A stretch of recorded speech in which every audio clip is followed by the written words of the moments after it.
If you're a facilities manager at a university, you know students rely on the cafeteria for breakfast, lunch, dinner, and the occasional late-night snack. So when a dishwasher breaks down and dirty plates pile up, the mess hall can turn messy in the blink of an eye.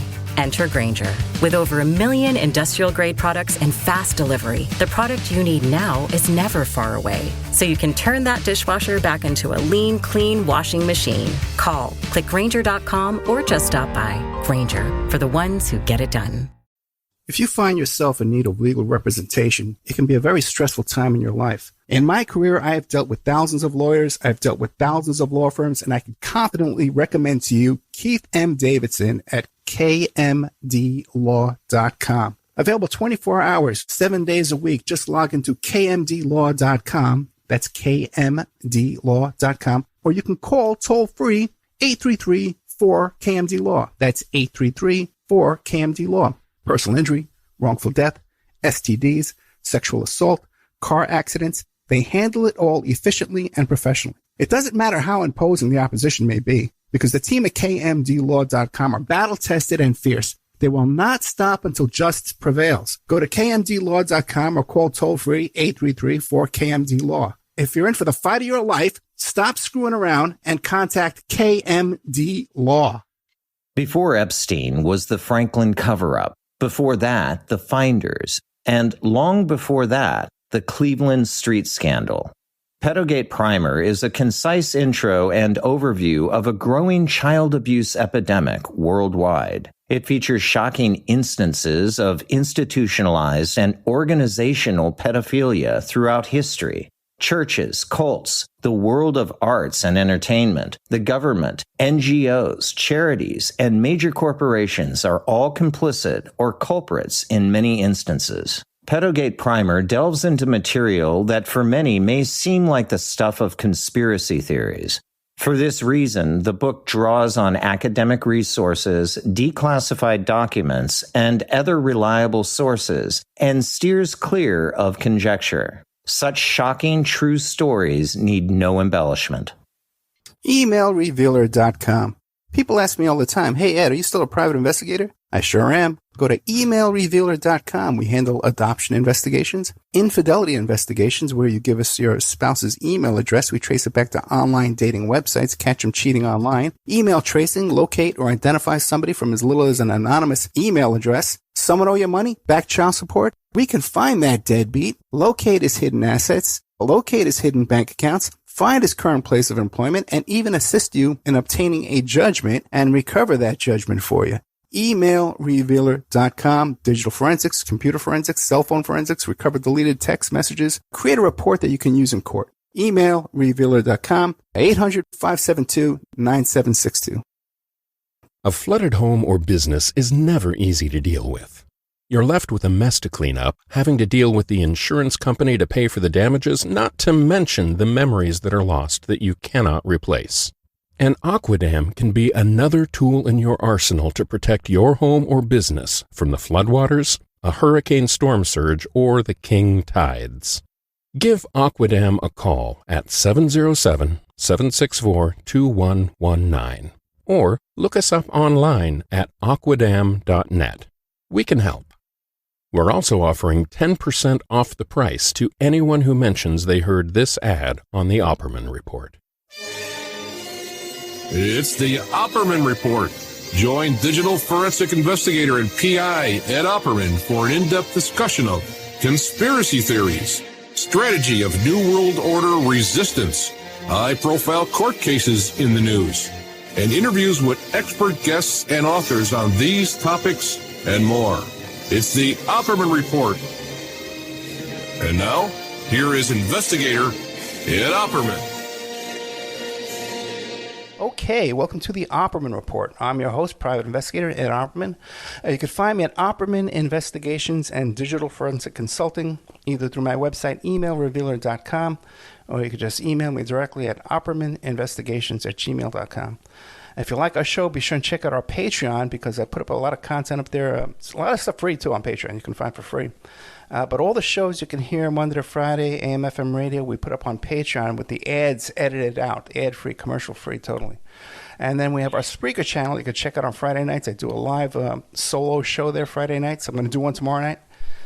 Can't wait for that. It's Spreaker.com. You sign up for free. You get an email notification every time we put up new content.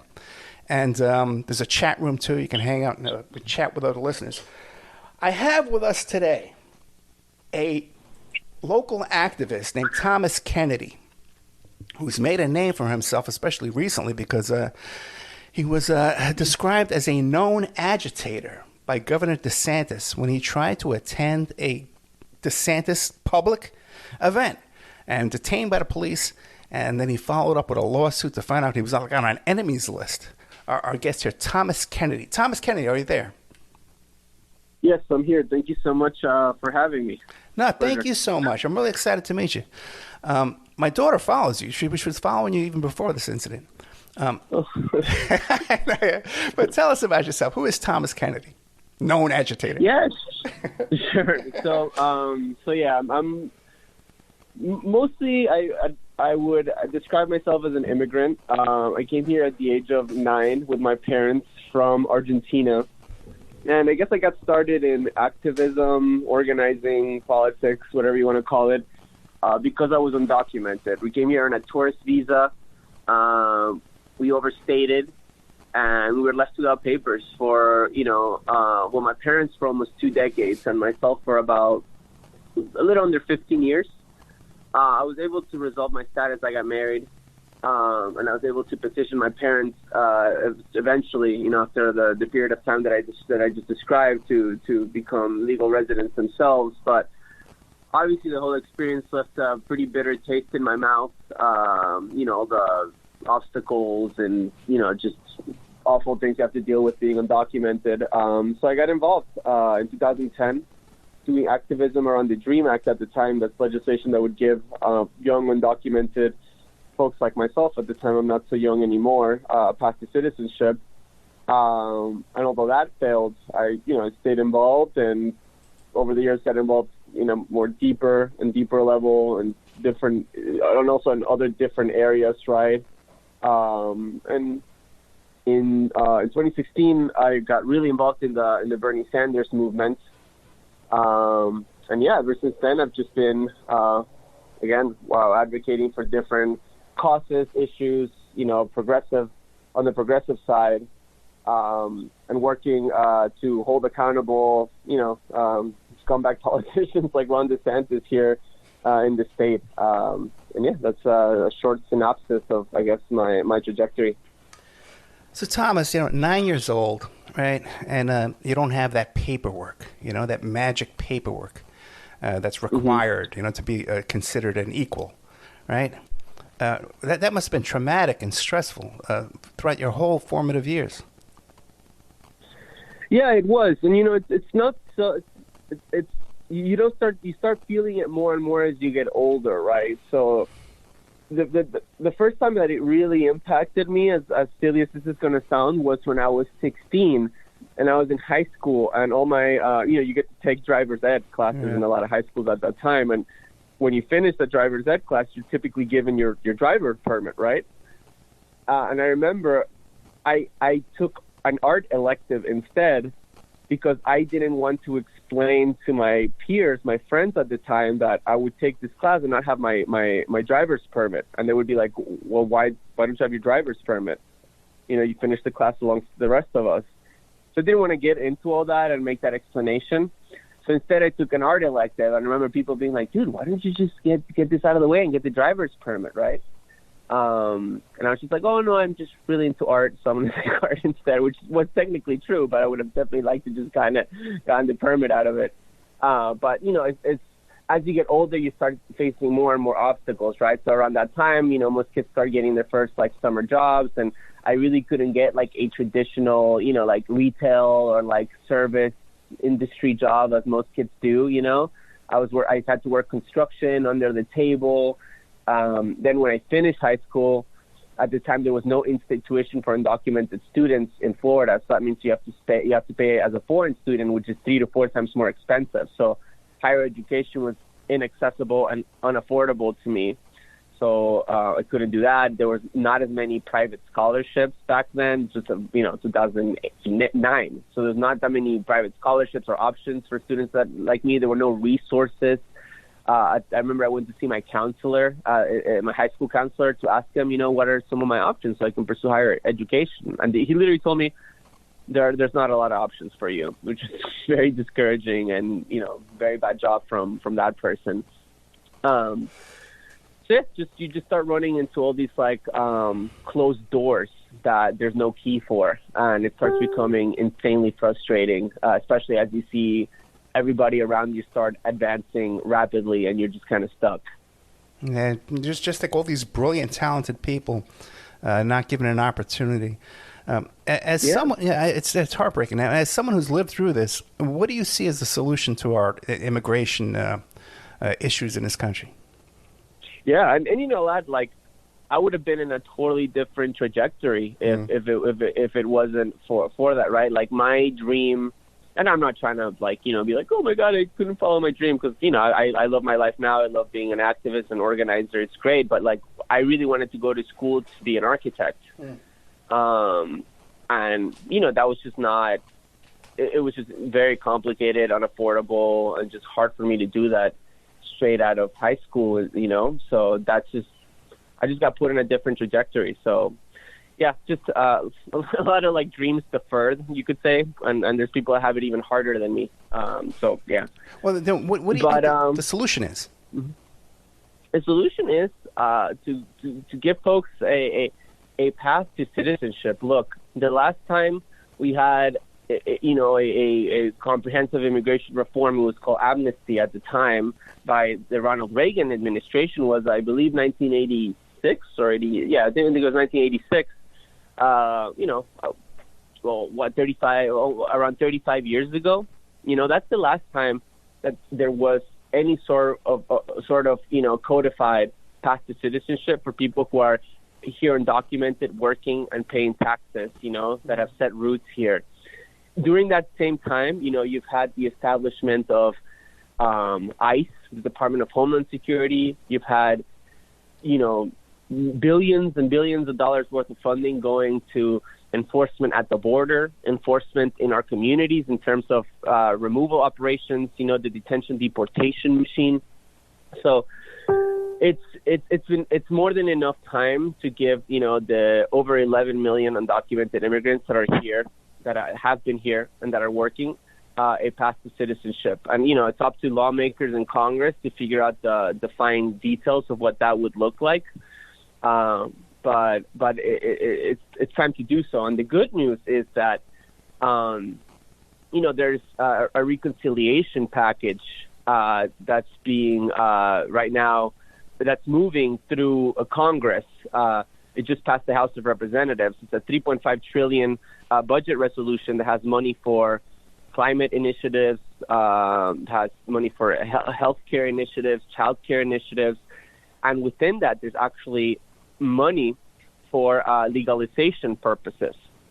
So if that is allowed to stay, it's a very wonky process, difficult to explain, but if that is allowed to remain in this budget resolution by the Senate parliamentarian, which basically has to decree that expenditure would impact the federal budget, which us immigration advocates argue that it does, because there's a lot of fees related to naturalization services, to residency services, to all kinds of immigration applications. There's a revenue builder for the federal government and also for Social Security. Then, that money would be used to basically fund a path to citizenship that would be codified through this budget reconciliation process. So, Thomas Kennedy, what do you consider your focus of your activism today? Well, it's twofold. I think I touched on it when I was first describing myself, but mostly I work a lot on immigration causes. So I've been working a lot on municipal ID or community ID campaigns here in Florida. And for those who are unfamiliar, those are identification cards for people who can't access what's called a real ID. And those are state or federal IDs, right, which you would need like a social security and more strict documentation to access. So these are local IDs that, would allow somebody to register a kid in school or pick up a kid early from school. For example, when I was undocumented, my mom couldn't pick me up from school because she wasn't documented herself. Would allow you to open up a credit union account with a local credit union, to rent a place, to show some ID to law enforcement, if you're stopped. So it would allow you to move at least at the municipal level and clear some of these obstacles. So that's one thing I'm working on. We got this passed in Miami-Dade County, in Broward County, Palm Beach County, and Alachua County, and we're working on more counties. Obviously, the federal immigration reform campaign, through the process that I just outlined, through reconciliation, that's been a big focus of my work. And then also just general accountability. I'll call it accountability, but direct actions against politicians that are just not doing work for working class people and instead are serving special interests. And a lot of that focus here in Florida has been against Governor Ron Desantis, who, is a particularly nefarious, in my opinion, politician who, has been awful in terms of giving corporate giveaways, attacking immigrants, attacking voting rights, attacking free speech. But, his actions have really been magnified through the pandemic in the sense of just sheer negligence, irresponsibility, and straight up lies to the public that have, resulted in chaotic public health policy, negligent public health policy that has left over 46,000 Floridians dead. Yeah, it is kind of shocking what's going on down here in Florida, especially with this pandemic. The evictions, our hospitals are overflowing with people. I can't even get elective surgery. I need some elective surgery right now desperately to fix a torn bicep that I've had for a year, and I can't even get in there and get surgery done because all the hospital beds are full of COVID patients. Yep. Now, it's insane, the idiotic fight over masking at schools. It's just insane what's happening in Florida. and our eviction crisis that's looming over our head. We're about to have a flood of people hitting the streets in the next month, the next 30 days. Yep. So yeah, and you add to that the fact that there is federal money meant to aid vulnerable or marginalized populations in the state that the Desantis administration and state authorities are refusing to tap into. I don't know why. Maybe it's because they have just this ideological inclination to reject anything that the federal government does. But for example, there's there were headlines all over the state about this, but there's $820 million of federal aid meant to service 2.1 million children in low income settings. That would it's basically food aid to make sure that they have access to food. And the DeSantis administration just refuses to apply for it. It's insane. Yeah, it just makes no sense at all. So now you've taken it upon yourself to confront Governor DeSantis right to his face. Why don't you give us an idea of some of the things you've done? Yeah, so we did direct action during the 2018 gubernatorial campaign. We also led a campaign to try to stop an anti-immigrant bill that was passed in 2019 in the state legislature. I was the campaign manager for that. Basically mandated state agencies to comply with any efforts from the federal government to persecute immigrants in Florida, any sort of requests, and to honor what's called ICE detainers, which means holding people in local jails for ICE to pick them up. So we ultimately were unable to stop the bill, but we're able to strip it down significantly. And to give you a sense of what the original bill included, you know how there's this snitch hotline in Texas against women who want to have abortions? Yeah. Yeah. So the anti-immigrant bill that was, stripped down but ultimately passed in 2019 here in Florida actually had a hotline that was going to be managed by the state for people to basically call in and report undocumented immigrants for, ICE to persecute. Just created like a anti-immigrant police state where neighbors were able to snitch, on others on the suspicion that they lack documentation. So these are the type of things that are moving, under this horrible administration. But yeah, so after that, I worked on the Bernie Sanders campaign. So for a while in 2019 and 2020, I was out of the state. But when I came back was in actually May of 2020, during the heat of the beginning of the first COVID surge, and I was just horrified at the actions and the negligence in terms of public health policy by the governor. So.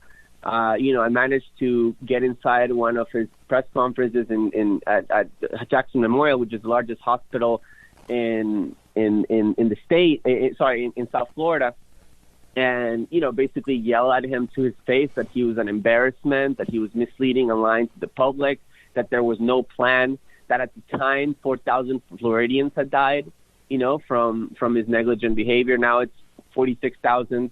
And that sort of went viral, not just nationwide, but even like globally. Like it went viral in my home country of Argentina, and I had media from Argentina calling me because the eyes of the world were on us. We were the global epicenter. So it wasn't anything about me, but it was just, it encapsulated the frustration that a lot of Floridians felt about what was happening, in our state. And, things after, at the beginning of this year, once vaccines started, being accessible to the public and people were able to get vaccinated, it looked like we were out of the, we were beginning to see the light at the end of the tunnel in terms of the pandemic. But unfortunately, with these new variants and, the vaccine hesitancy in so many communities and, the lack of, public health policy and accessibility to vaccines and public education around vaccines that we really need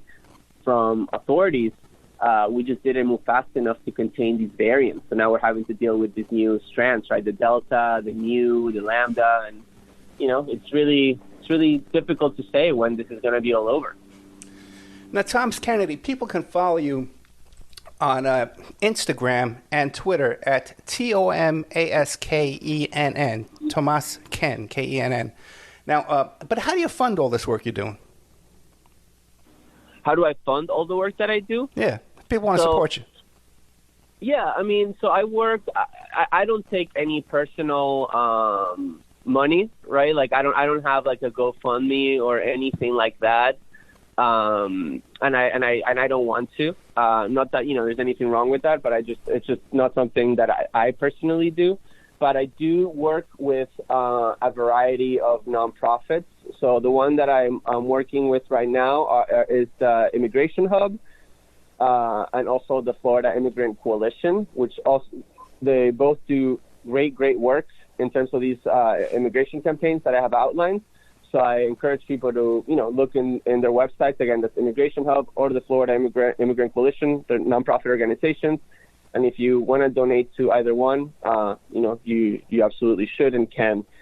And then some of the other work that I do, I just do it on my own time as a volunteer. So it's a mixture of, working through the nonprofit system and also working as a just concerned citizen. I got you, man. So now the work you're doing and the sacrifices you're making have not come without consequences. You've been placed on an enemies list. Yeah, I don't want to sound like I'm like freaking Nelson Mandela or something like that, All right, well, let's not go that far. Yeah. But you are on an enemies list, bro. Come on. Yeah, okay. So basically,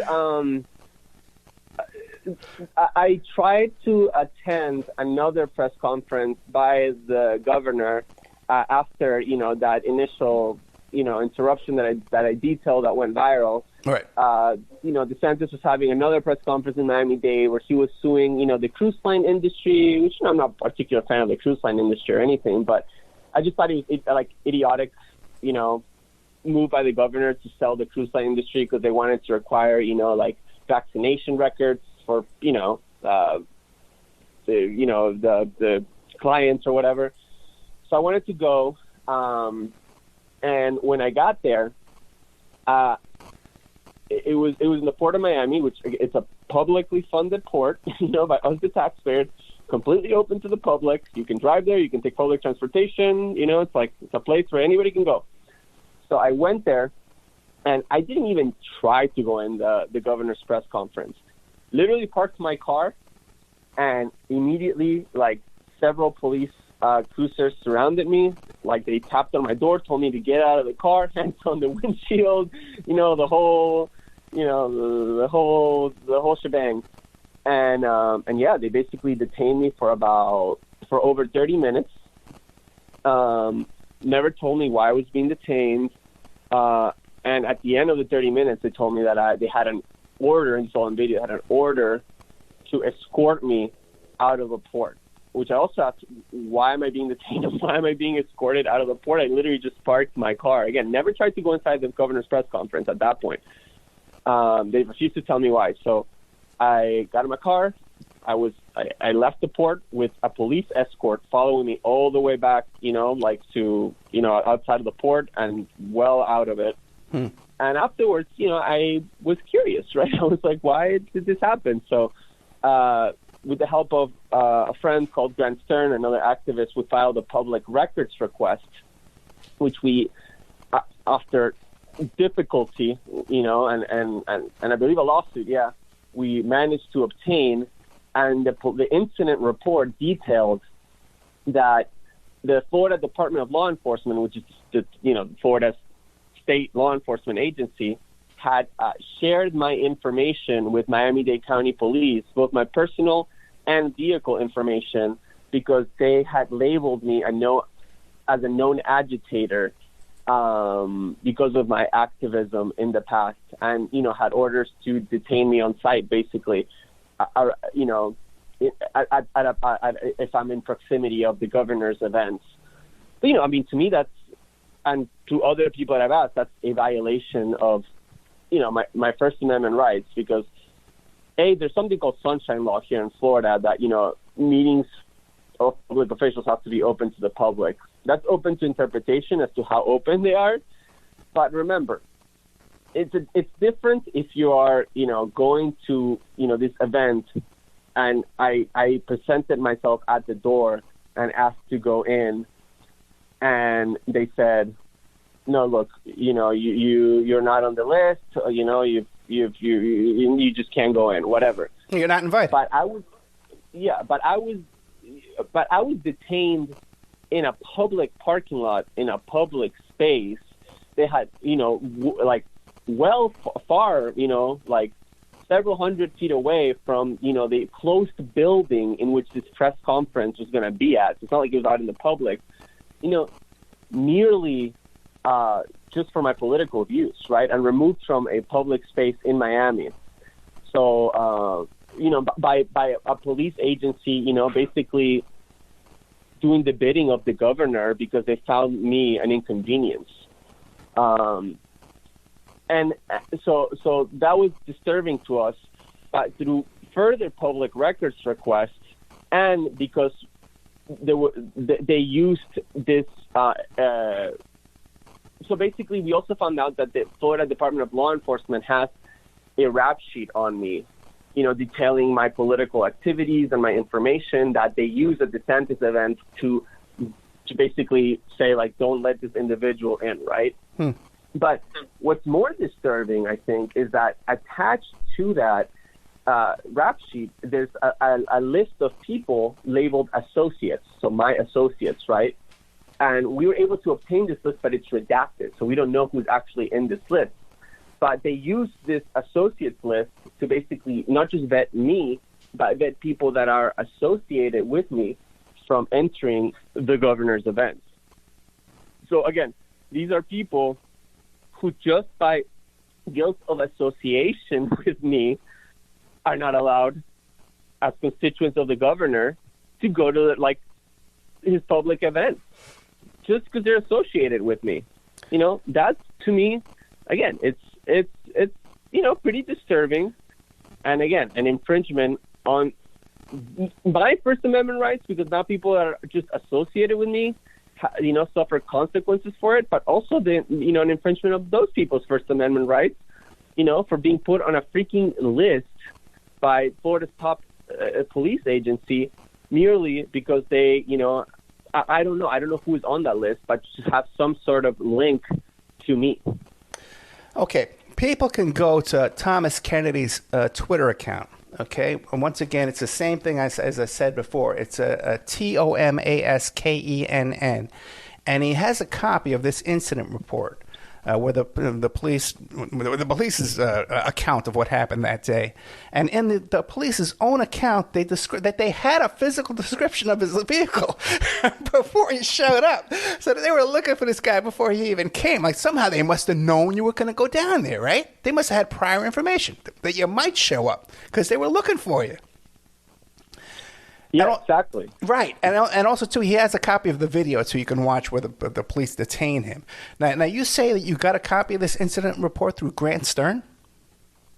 Yeah, Grant Stern, he's done sort of a lot of, like, police accountability work, so he's very good at public records requests and navigating this whole universe. So no, he's a friend of the show. Yeah, I've had him on the show many times. Yeah, he's a friend of the show. Great. Yeah, it's a small world, right, there, Thomas? Yeah. And Grant has also, you detailed that we were in some lawsuits. So right. we through Grant, we have filed lawsuits through several entities, including Miami-Dade Police, City of Miami Police, the Florida Department of Law Enforcement, even the Florida International University, because they also use these documents to vet people at a Desantis event at a public university, right? Taxpayer-funded, governor's events. These are not I'm not detailing campaign events here from the governor. These are like press conferences and events that are done through his official side with public dollars, right? So, we're suing to basically get the unredacted copy of this enemies list, right? The list of associates, because we're interested to see who is in there, right? Who is being targeted, by the Florida Department of Law Enforcement on behalf of the governor because of their political views and criticism. And in their own police report here, you were detained by a lieutenant. So we are using the resources of a lieutenant to stalk and detain a citizen. For no crime, no investigation, no crime committed, no crime alleged, just a political dissident needs to be detained by a lieutenant. Yeah, and their own FDLE rap sheet on me says this individual has no history of violence. There's no history of violence on my record, but it goes on to detail, different things and campaigns and actions that I've done through, my activism, organizing career, whatever you want to call it, but. Again, they themselves admit that, like, this guy is not, like, a threat to the governor. He's merely an annoyance. Right. Right? So, and that's why we're surveilling him. People need to understand, too, the extent of Florida's sunshine law, like you described before. I had an incident even before I moved to Florida where I was an expert witness down here in a stalking case. And the defendant in that case was able to get all the communications, the private emails between me and the district attorney's office. That's how extensive this sunshine law is. Okay? But in this case, they're not releasing a public list, a police list of associates? Exactly. Yeah. I mean, we have the rap sheet on me. Yeah. But again, the second page is the associates list, which was what we're calling the enemies list. But that is just completely redacted. It's just a giant black square. Incredible. But there could be like very sensible, information in there. I've worked with lawmakers. I worked with, family of lawmakers, different activists, journalists, like who the hell knows who's in there, right? I mean, anybody that's in there is it's wrong, right? It's wrong to just do guilt by association and say like, these people are also not allowed in because they have a relationship with this person. But like, again, there could be individuals in there that do high stakes work in the state. Again, journalists, lawmakers, who knows? That would be, we believe explosive, right? If they're being targeted and surveilled by the Florida Department of Law Enforcement. So that's why we really want to know, who's in this list, who is such an annoyance to the governor, that they're using state resources and police resources to harass them and surveil them. Yeah, a lieutenant. And now you have litigation right now to obtain that list? Yeah. So like I said, we've sued a couple of different entities: Miami-Dade Police, City of Miami Police, the Florida Department of Law Enforcement, Florida International University, I believe some others. Basically, anywhere that we know, like the Florida National Guard was one of the people that used this list, that has had this list. We've sued them to try to basically obtain the unredacted copy, and we're in the middle of all this litigation. Okay, we're talking today to Thomas Kennedy. He's a known agitator, who's been detained by a lieutenant of the Florida Police Department here. You can find him on Twitter at TOMASKENN. Same thing on Instagram. He's asking you to support these other groups, the Immigration Hub, and what was the other one? The Florida Immigrant Coalition. Florida Immigrant Coalition, to support them rather than support his work and his efforts. Great sacrifice to himself, much like Nelson Mandela, but he doesn't want to say that. No. We're going to take a commercial break, and we're going to be back with more of Thomas Kennedy, man. Thank you so much. We'll be right back with more of Thomas Kennedy after these messages. And now a word from our sponsors. EmailRevealer.com. People ask me all the time, hey, Ed, are you still a private investigator? I sure am. Go to emailrevealer.com. We handle adoption investigations, infidelity investigations, where you give us your spouse's email address. We trace it back to online dating websites, catch them cheating online. Email tracing, locate or identify somebody from as little as an anonymous email address. Someone owe you money? Back child support? We can find that deadbeat. Locate his hidden assets. Locate his hidden bank accounts. Find his current place of employment, and even assist you in obtaining a judgment and recover that judgment for you.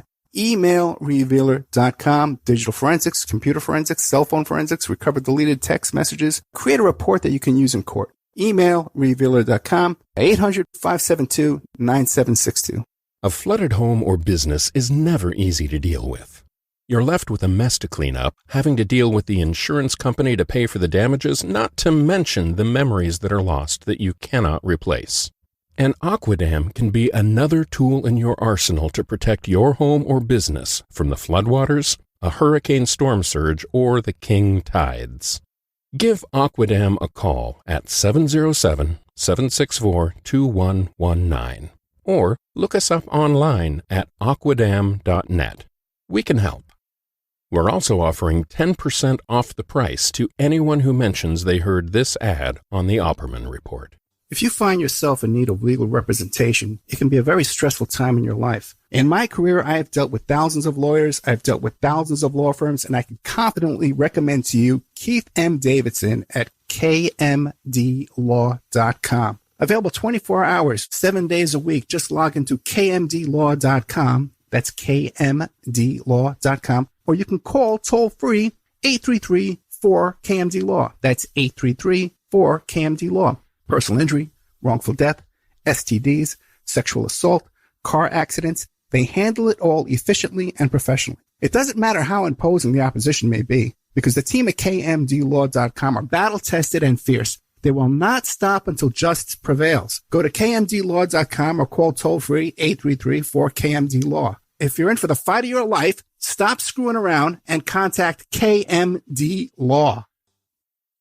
Thank you so much for listening to the Opperman Report. I want to welcome all our new listeners at WWPR 1490 AM in the Tampa Bay area. We're brand new down here. We're getting a nice warm welcome. We have great advertising opportunities for local sponsors, local businesses, but also international websites and international companies too. We're on our other stations in California, Nevada, Utah, and on the internet worldwide. But down here in Tampa Bay, Florida, we have some great opportunities for you to come in and get very, very affordable advertising rates. Get a hold of me at oppermanreport@gmail.com and we'll cut you a good deal.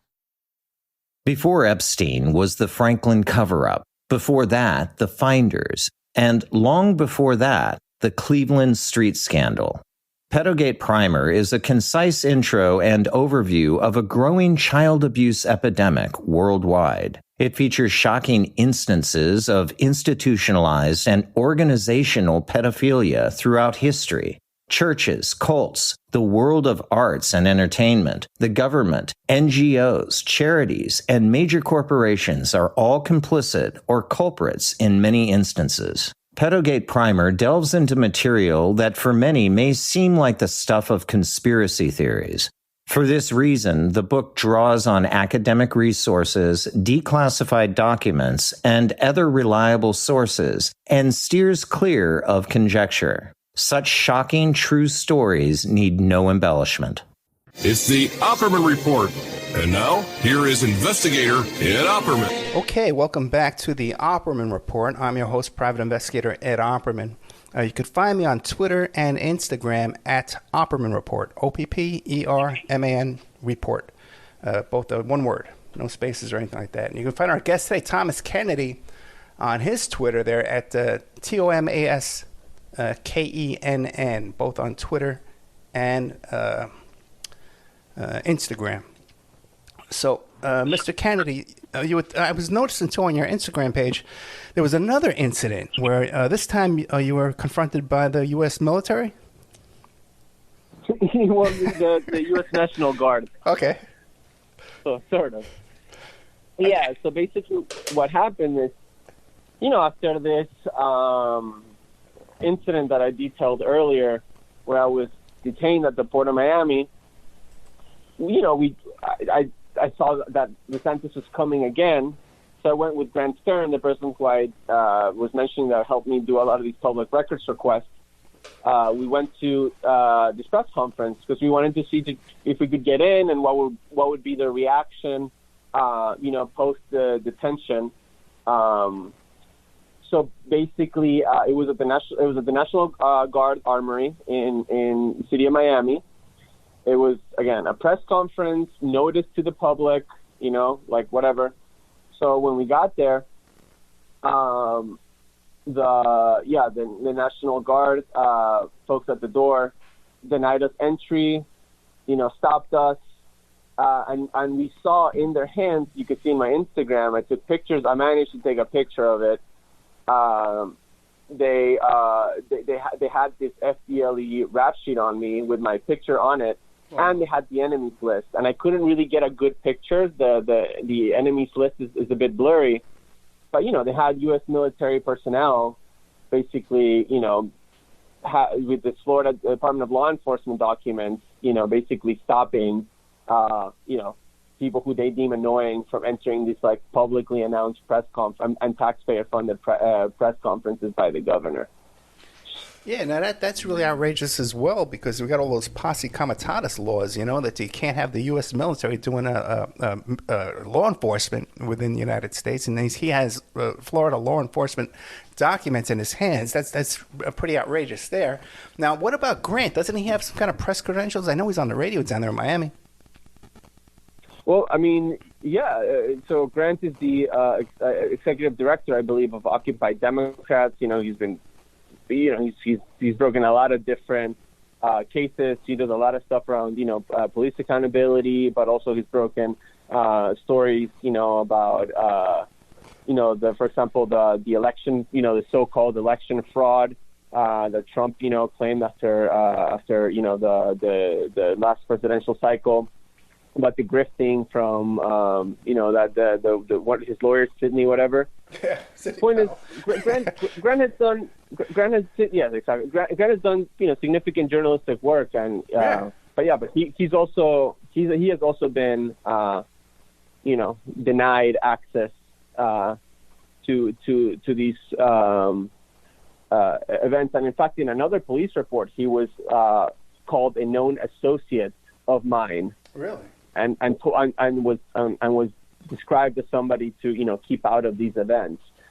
And he's not a person that he's not known for interrupting or yelling or doing direct actions or anything like that, right? His style is much more journalistic. He's there to wait for the Q&A and ask questions. But again, because of his political views and association with me, he can't get in a press conference by Ron DeSantis because the guy does not like criticism.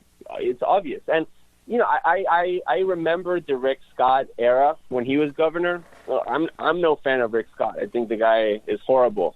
But there is a stark difference between the way Rick Scott conducted himself as governor and DeSantis, in the sense that whenever Rick Scott traveled, he really, he obviously had security, but he didn't move with a quasi presidential level escort, behind him. He was a bit more accessible. I don't want to give him too much credit here, but DeSantis really, really is inaccessible, likes a very controlled environment away from the public, and you can tell that he really just is afraid of any sort of criticism or environment that is out of his control. It really is frightening, Now, what about, I noticed you highlighted some conflicts of interest, too, regarding DeSantis, with the COVID vaccinations or cure treatments? Yeah, I mean, this is stuff, this isn't things that I broke or came up with, right? I mean, these are just stories that were out in Politico, New York Times, the Miami Herald.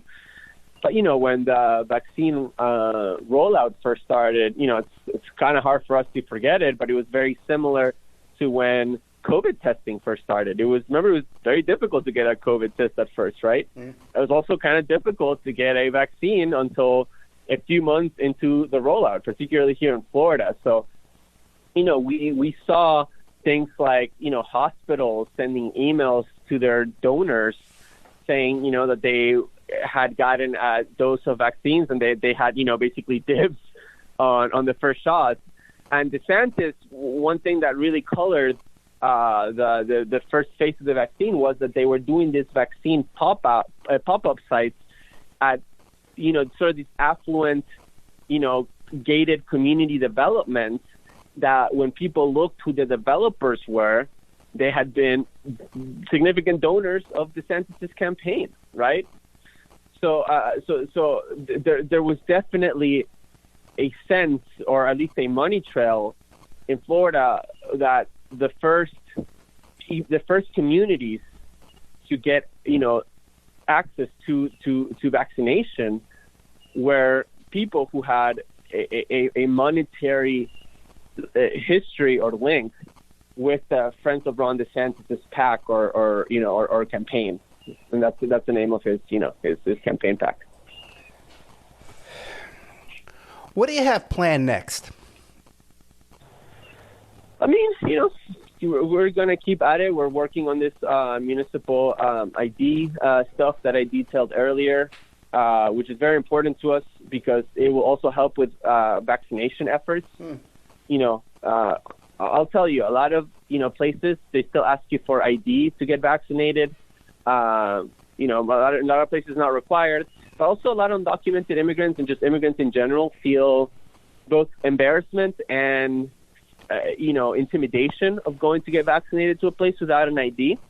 That was an argument we were able to very successfully make in the 4 counties where we passed it. So we're working on the further implementation and making sure that as many people as possible can access these local IDs. We're going to work on this budget reconciliation stuff, trying to get it, past the House. Now it has to, get through the Senate and ultimately implemented. Again, this is not just immigration. This has significant funding for childcare, healthcare, climate disaster mitigation initiatives that, I just read that 1 out of, I think, 4 Americans suffered an extreme weather event this summer. So it's really, especially up in South Florida, it's really important that we invest in making our communities climate resilient, and we need significant, levels of funding to do so. So the federal government has to step up on that. And then, obviously the 2022 cycle is heating up, and I'm going to be doing everything possible to make sure that DeSantis is not reelected governor, because I think he's done beyond a terrible job. He does not deserve a reelection. And the worst part is, this very weekend, he's going to be in Nebraska for a campaign event with the governor of that state. And in the past month, he's traveled to, he's been, for example, in New Jersey, where there was a picture of him laughing it up with donors as there were record hospitalizations back here in Florida. He was going to go to Vegas for another fundraiser on the weekend that that tropical storm was hitting the Panhandle, and had to be shamed into canceling that event literally the day before, because it was people found out and it was reported. So this is a guy that's more interested in his own political aspirations, running for president and fundraising, than just being actual governor of Florida and doing his job. So I think he just gets a total F failure, and I hope Floridians don't reelect him. Yeah, it is remarkable, like the crisis we have down here in Florida. Like you said, with these storms, and then with the evictions, the looming evictions we have right around the corner, which most governors have tried to prevent. He seems to be encouraging them. And I really want to commend you, too, for this work you're talking about with the IDs, the identification. It's so important. Just recently, I had to get some blood work done for my doctor. And you can't get blood work done without presenting identification, So even medical care, you're being shortchanged.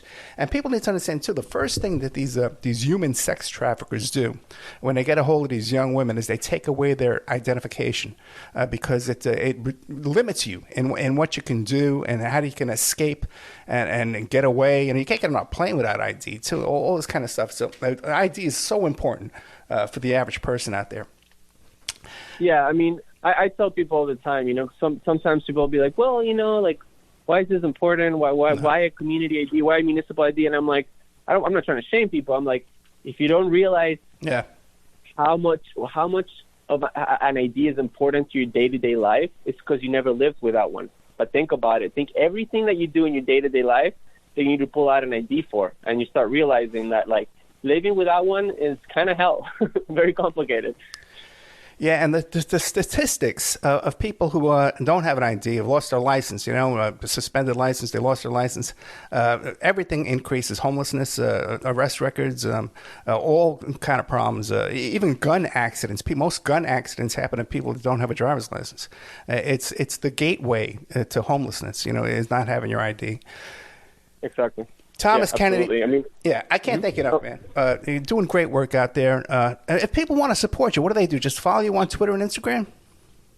Yeah, just follow me on Twitter and Instagram. Keep up with what I'm doing, support. And just get involved.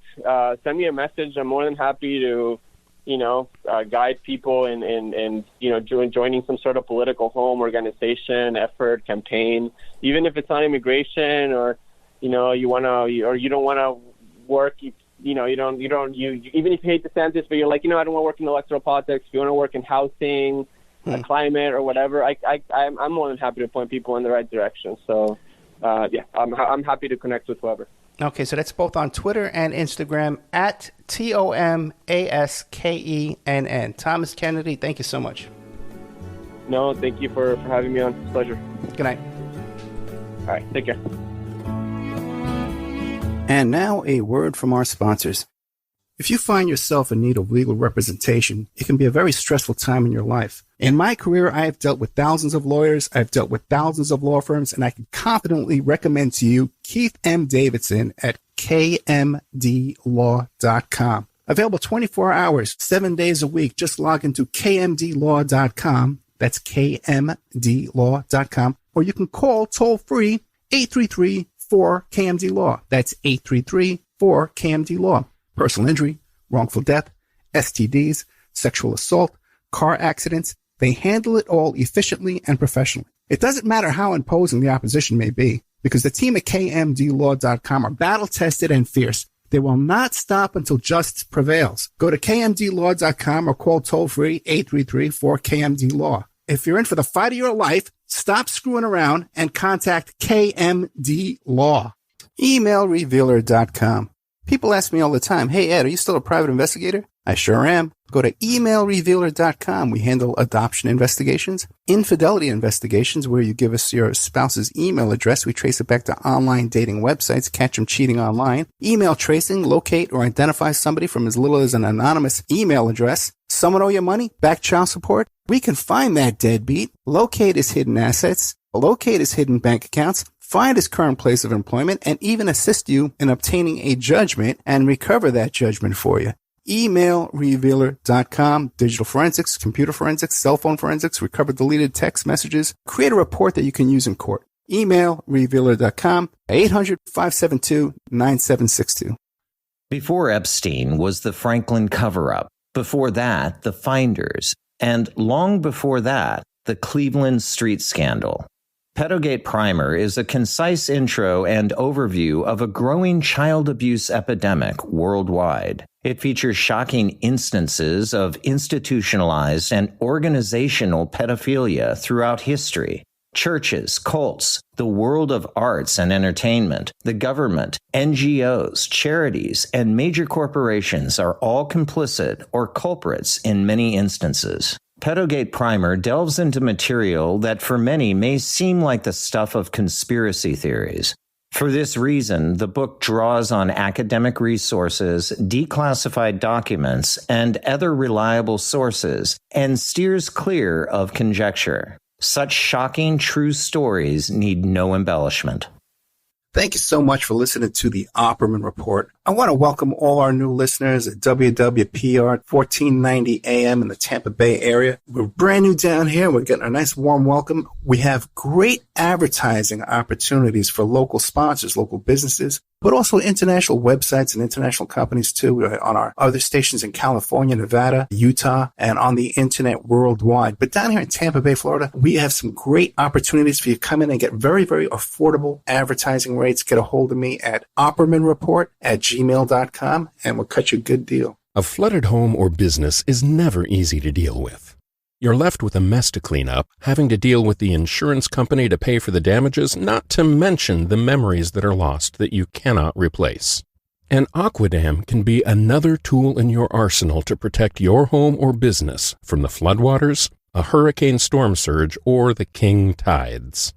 Give Aquadam a call at 707-764-2119 or look us up online at aquadam.net. We can help. We're also offering 10% off the price to anyone who mentions they heard this ad on the Opperman Report. Hey guys, if you like the show and you want to show your support, check out the Opperman Report Patreon.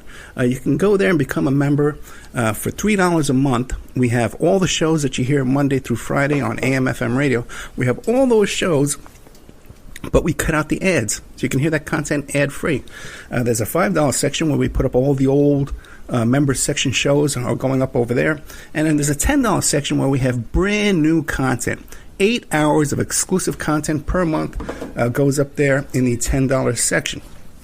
But listen, I put up a lot of free stuff too. We put up documents, court documents, photographs, announcements. So you should make the Opperman Report Patreon a stop. You should stop there once a day and check out what's going on over there. That's Opperman Report Patreon.